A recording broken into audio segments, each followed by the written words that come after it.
कर लेते हैं पटना कोचिंग विवाद मामले में। देखिए, एक तरफ खान सर को राहत मिली है, वहीं दूसरी तरफ ज्ञान बिंदु के निदेशक रोशन आनंद की मुश्किल बढ़ गई है। रोशन आनंद की जमानत याचिका को आज खारिज कर दिया गया है। रोशन आनंद के मामले में कोर्ट ने कल आदेश को रिजर्व रखा था। आज सुनवाई में जमानत याचिका को खारिज कर दिया गया है। देखिए, यहाँ पर दो तरीके की यहाँ पर मुश्किलें देखने को मिल रही है। एक तरफ रोशन आनंद की जमानत याचिका खारिज होती हुई और ऐसे में रोशन आनंद की मुश्किलें बढ़ चुकी हैं। दूसरी तरफ खान सर को राहत मिल गई है और इसी मामले को लेकर छात्र जो हैं दो गुटों में बंट चुके हैं।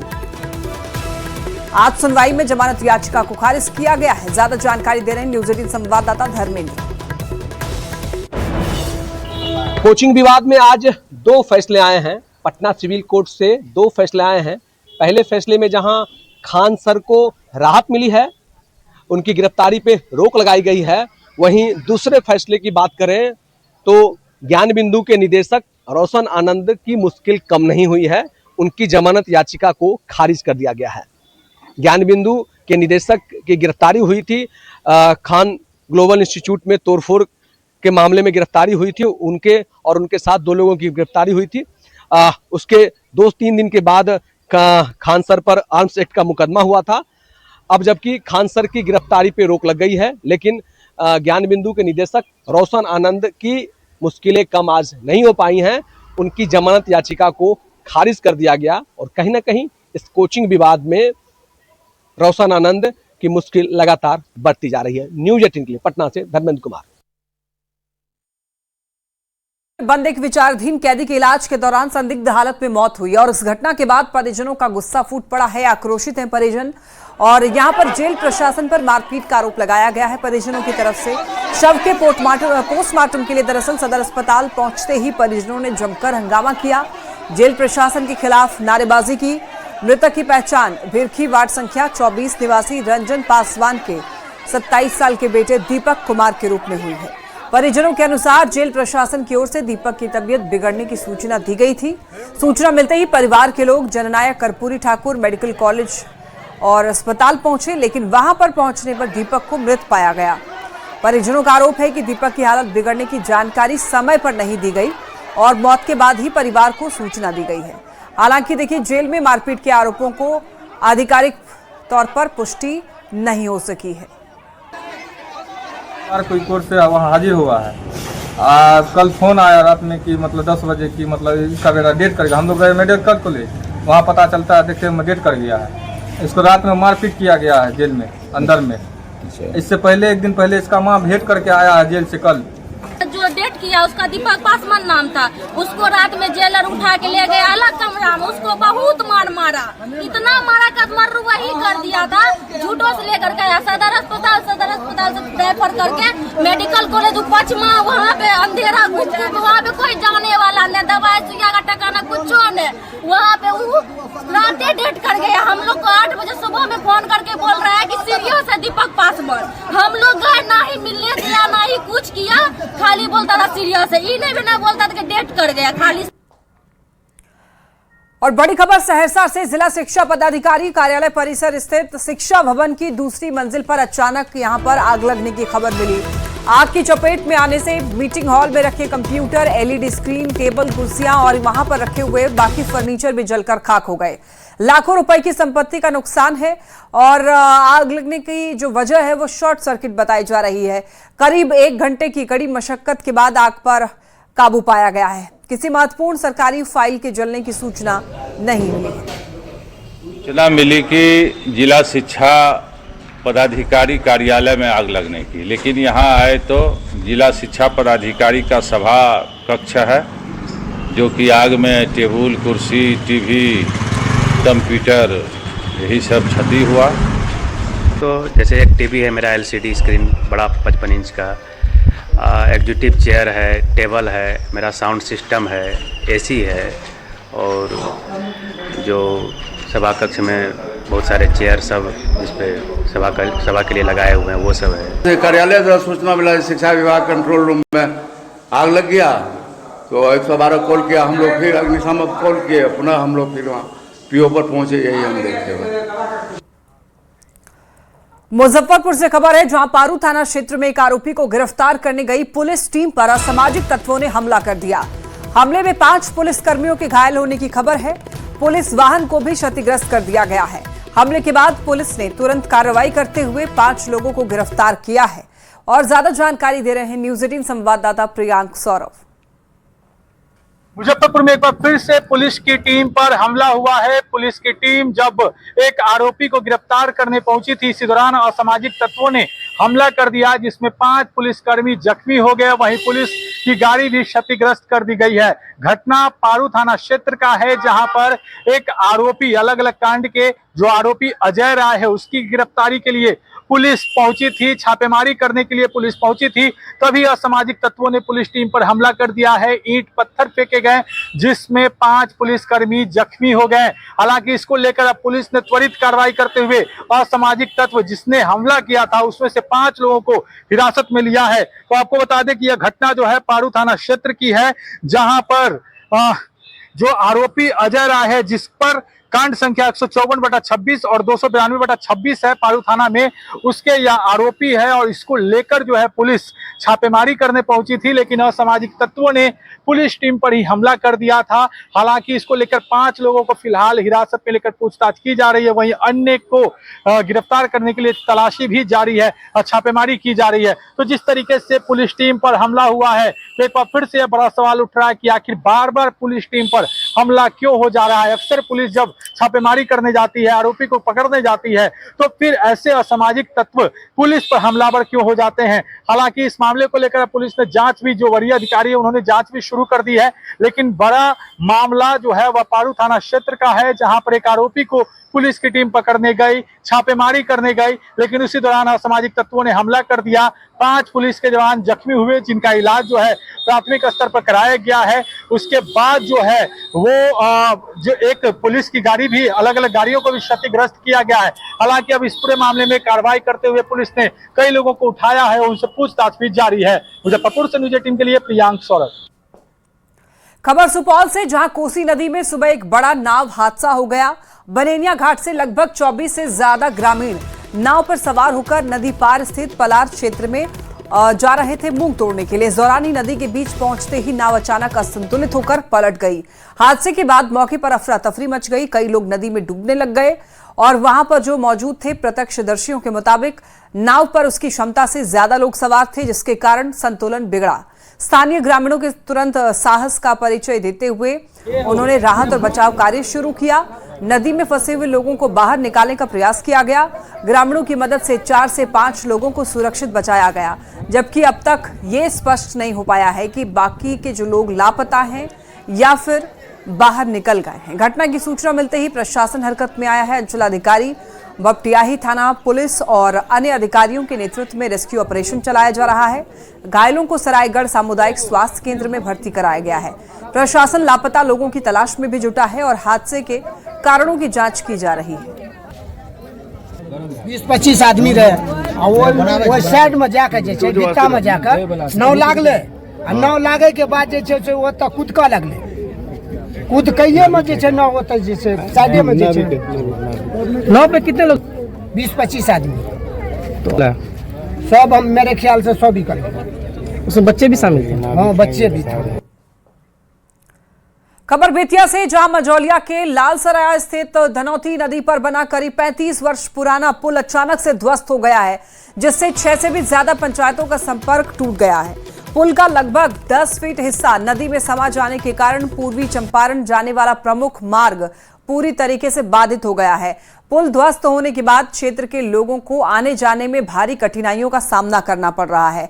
ग्रामीणों का आरोप यह है कि पुल पिछले 6 महीने से जर्जर स्थिति में था और इसकी मरम्मत को लेकर कई बार प्रशासन को शिकायत भी की गई थी, लेकिन वहां पर कोई ठोस कार्रवाई नहीं की गई। लोगों ने जल्द से जल्द वैकल्पिक व्यवस्था और नए पुल निर्माण की मांग की है। ये तस्वीरें आप देखिए। प्रशासन की ओर से फिलहाल स्थिति का जायजा लिया जा रहा है।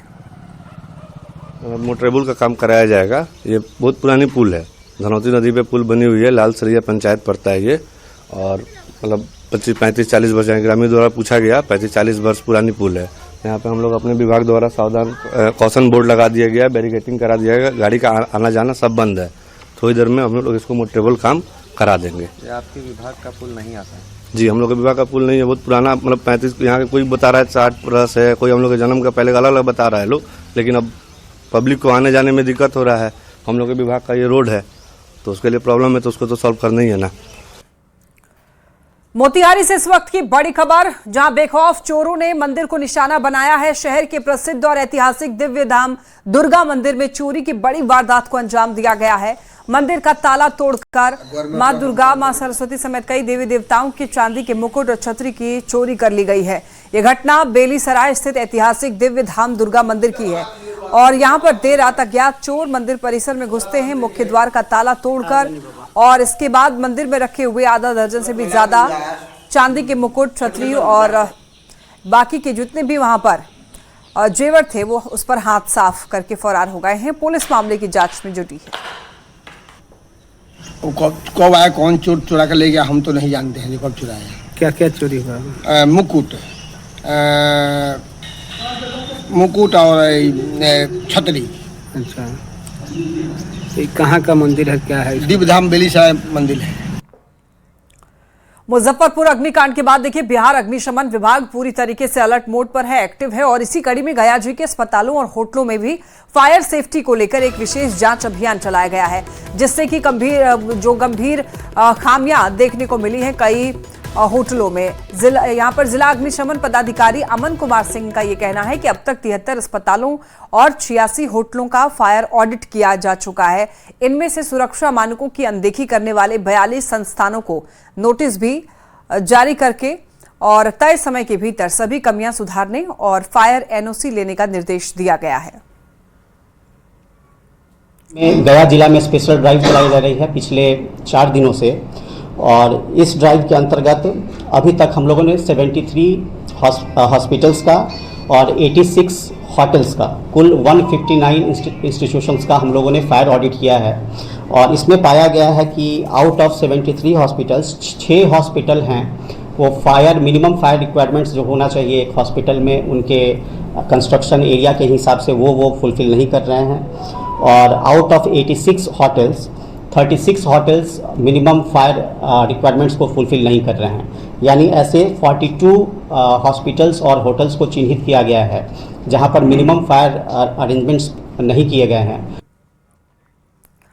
दिल्ली से पटना लौटे तेजस्वी यादव ने सम्राट चौधरी को लेकर बड़ा बयान दिया। तेजस्वी यादव ने कहा कि सरकार का खजाना खाली है और कोई काम नहीं हो रहा है, भ्रष्टाचार पर भ्रष्टाचार हो रहा है, ध्यान भटकाने के लिए सुरक्षा को लेकर राजनीति हो रही है और कुछ कहा है तेजस्वी यादव ने सम्राट चौधरी को लेकर, आइए सुनवाते हैं। कि सम्राट चौधरी जी कि बिहार सरकार का खजाना खाली है, कोई काम नहीं हो रहा, भ्रष्टाचार पे भ्रष्टाचार हो रहा है, विशु जैसे मामले सामने आ रहे हैं, कोई कार्रवाई नहीं हो रही है, सत्ता में बैठे लोग उनको संरक्षण देने का काम कर रहे हैं, डेली हत्या, लूट, अपहरण और अपराधी जो है बेलगाम हो रखे हैं। जो राजनीति जो है सम्राट चौधरी जी की ध्यान भटकाने के लिए इतनी सोच है कि सुरक्षा ले लो, उस पर चर्चा कराओ, तो अचानक से 10 नंबर ही बंगला क्यों? जो हमें जो बंगला अलॉट किया गया वही क्यों नहीं अलॉट कर दिया गया मंत्रियों को? सम्राट चौधरी चीफ मिनिस्टर नहीं है, वो चीफ मिनिस्टर है, ये बात आप समझ लीजिए। He is not a chief minister, he is a chief minister. और देखिए वहीं तेजस्वी यादव के बयान पर इधर डिप्टी सीएम विजेंद्र यादव ने भी पलटवार किया है, उनका क्या कहना है सुनिए। कहा है चीफ मिनिस्टर नहीं हुए, चीफ मिनिस्टर, तो क्या कहेगा? आप ही बताइए क्या कहेगा? विरोधी जो मतलब बोलता है, नमा फेल लड़का है तो उसको क्या ज्ञान है कौन शब्द का इस्तेमाल करें। चलिए एक बार सर कह रहे हैं सर खजाना खाली है और क्या देने के लिए पैसे नहीं, सरकारी खजाने पे सवाल उठाए हैं, कहते हैं मंत्री और विधायक ज्ञान के अभाव में बहुत बात बोलता है, उसको हम कोई कमेंट नहीं करेंगे। राबड़ी देवी के आवास 10 सर्कुलर रोड के बाहर अभी भी आरजेडी के कार्यकर्ता डटे हुए हैं और राबड़ी देवी की सुरक्षा में लगे पुलिस के जवान आवास के दूर से ही सुरक्षा पर तैनात हैं। दूसरी ओर जानकारी ये मिल रही है कि 10 सर्कुलर रोड आवास में राबड़ी देवी ने सारा सामान को गोला रोड स्थित गौशाला में शिफ्ट किया है, जल्द ही 10 सर्कुलर रोड आवास भी खाली करने जा रही है।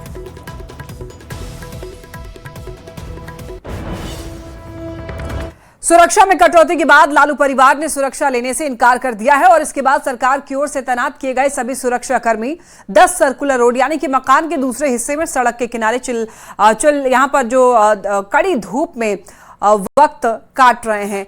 और देखिए, कोई पेड़ के नीचे बैठा हुआ दिखाई देगा आपको, कोई नाले के ऊपर बैठकर वक्त काट रहा है। मौके का जायजा लिया है वहां पर संवाददाता ने और ये पता लगाया कि आखिर ये लोग यहाँ पर क्यों बैठे हुए हैं।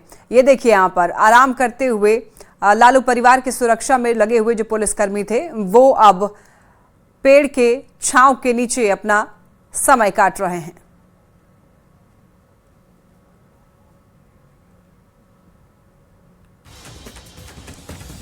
आरजेडी सांसद मीसा भारती ने भी राबड़ी देवी और लालू प्रसाद की सुरक्षा हटाए जाने पर सरकार पर हमला बोला है। उन्होंने कहा कि जो रेल मंत्री रहे हों, मुख्यमंत्री रहे हों और राबड़ी देवी पहली महिला मुख्यमंत्री रही हैं और अभी विधान परिषद की विपक्ष की नेता हैं, उनका घर उनसे खाली करवाया जा रहा है और सुरक्षा भी वापस ले ली गई है। ये बिहार में विकास का काम नहीं कर रहे हैं। सरकार को सिर्फ घर, सुरक्षा, गाय, मंदिर, हिंदू, मुस्लिम, रोजगार नहीं, बिहार में एक फैक्ट्री नहीं, डबल इंजन की सरकार है। 12 वर्ष केंद्र में पूरे हो गए हैं, यहाँ 20 वर्ष पूरा हो गया है। जनता की सोच नहीं है। शिक्षा मंत्री मिथिलेश तिवारी ने केंद्रीय शिक्षा मंत्री धर्मेंद्र प्रधान से मुलाकात की और इसके बाद शिक्षा मंत्री मिथिलेश तिवारी ने कहा है कि बिहार के प्रति धर्मेंद्र प्रधान का विशेष लगाव है और उनके सहयोग से बिहार की शिक्षा व्यवस्था को बेहतर किया जाएगा। इस दौरान शिक्षा मंत्री ने कोचिंग संस्थाओं को लेकर यह कहा कि बिहार राज्य कोचिंग नियमावली बनाएंगे और उस दायरे में लाएंगे सभी कोचिंग संस्थाओं को, ऐसे सख्ती से लागू करेंगे जिससे कोचिंग संस्थाएं केवल पढ़ाई पर ध्यान दें, लड़ाई पर न ध्यान दें।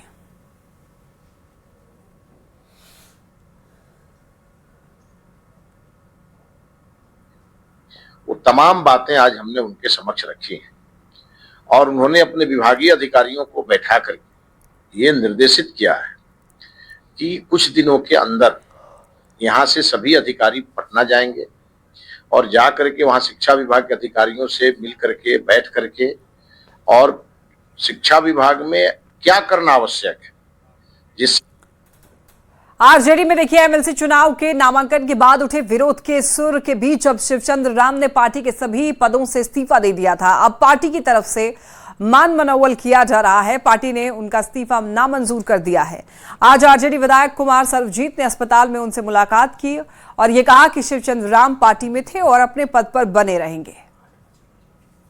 और हमारी उनसे मुलाकात हुई है और माननीय हमारे दल के जो नेता हैं माननीय तेजस्वी जी, उनके आदेशानुसार जो कल उन्होंने प्रेस कॉन्फ्रेंस करके पार्टी के सभी पदों से त्यागपत्र दिया था वो अस्वीकार कर दी गई है।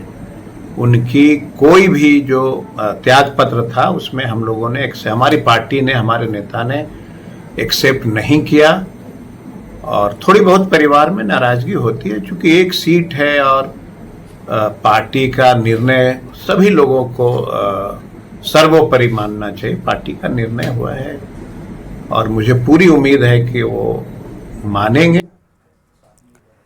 पूर्व मुख्यमंत्री नीतीश कुमार लगातार एक्शन में नजर आ रहे हैं और आज भी उन्होंने जेडीयू ऑफिस में पहुंचकर कार्यकर्ताओं से मुलाकात की। वो जिस समय कार्यालय पहुंचे उस समय विजय चौधरी और शीला मंडल जन सुनवाई कर रहे थे। सुनवाई में भी नीतीश कुमार पहुंच करके लोगों को निर्देश दिया। काफी देर तक उन्होंने कार्यालय का निरीक्षण किया।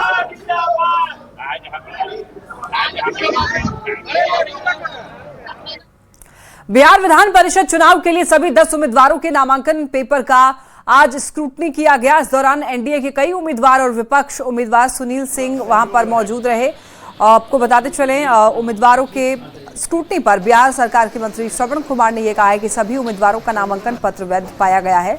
अब 11 जून का इंतजार है जब सभी को जीत का सर्टिफिकेट दिया जाएगा। कटिहार में लोग बांस की लाइफ लाइन के सहारे विकास के इंतजार में हैं। दरअसल मनिहारी विधानसभा से जुड़े कमला नदी पर आजादी के बाद से अब तक यहां पर पुल नहीं बना है। ग्रामीण आज भी बांस से बने हुए अस्थायी पुल के सहारे आवाजाही करने के लिए मजबूर हैं। बांस से बना ये सकरा पुल इतना खतरनाक है, इस पर एक समय में केवल एक दिशा से ही लोग आ जा सकते हैं। दूसरी ओर से आने वाले लोगों को तब तक इंतजार करना पड़ता है जब तक कि पहले पार ना हो जाए सामने वाला व्यक्ति। फिर भी लोग यहां पर जान जोखिम में डालकर इसका उपयोग करते हैं क्योंकि उनके पास कोई और चारा नहीं है। स्थानीय लोगों के अगर यहां पर बात सुने तो रोजाना काम के साथ साथ खास करके स्कूल जाने वाले जो बच्चे हैं और मरीज हैं उनको काफी परेशानी होती है। लहासा गांव और कुरेठा पंचायत और फुलारा पंचायत के अंतर्गत आता है। यहाँ जो बांस का पुल है ये कई सालों से बना हुआ है, लेकिन इसमें कोई ध्यान नहीं दिया जा रहा है। बिहार सरकार को और हमारे मनोहर प्रसाद सिंह जी को मैं यही निवेदन करना चाहता हूं कि ई पुल को बहुत जल्दी से जल्द बनाने की प्रक्रिया करें। ऐसा नहीं है कि जनता को आने जाने में बहुत दिक्कत होता है, कोई अगर डेट भी कर जाता है तो नाव का व्यवस्था लेना पड़ता है और पढ़ाई लिखाई में बच्चा सब आता है, इसमें भी बहुत कठिनाई होता है। हम लोग